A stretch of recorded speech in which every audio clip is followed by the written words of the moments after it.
बाज़ लोग जो है वो सर्दी के दिनों में शॉल ले लेते हैं, और शॉल इस अंदाज से लेते हैं कि मुंह भी छुप जाता है। बाज़ लोग पूरा अपना जिस्म लपेट लेते हैं, तो बाज़ मफरल भी सिर्फ गले में लटका लेते हैं। तो शॉल पहनकर, मफरल पहनकर नमाज पढ़ने का क्या हुक्म है? शॉल पहनकर या चादर पहनकर आप नमाज तो पढ़ सकते हैं, उसमें चंद बातों का ख्याल रखा जाए। एक ये है कि जो सर्दी की गर्ज से जब आप ले रहे हैं तो सिर्फ लटकाना मकसद नहीं है, उससे आप अपना जिस्म ही कवर जो है वो करेंगे।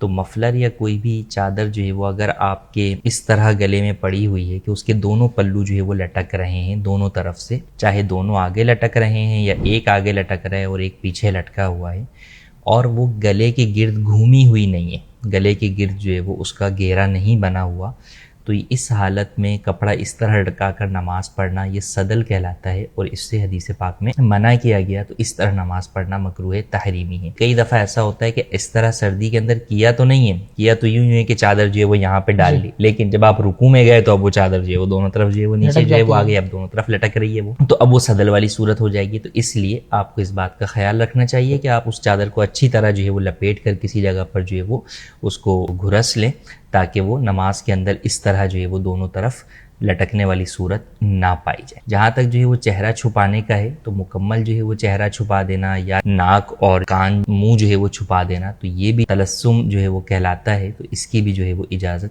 नहीं है, इस तरह नमाज पढ़ना भी मकरूह है। तो आप चेहरा जो है वो इर्द गिर्द लपेट सकते हैं, लेकिन चेहरे में जो है वो मुंह और नाक को जो है वो आप खुला ही जो है वो रखें, और नमाज जो है वो इस तरह अदा करें। और इसमें तिलावत के अंदर भी आपको जो है वो आसानी होगी। तो यूँ नमाज के अंदर सिर्फ जो है वो नाक और मुंह जो है वो छुपाना ये भी जायज़ नहीं है।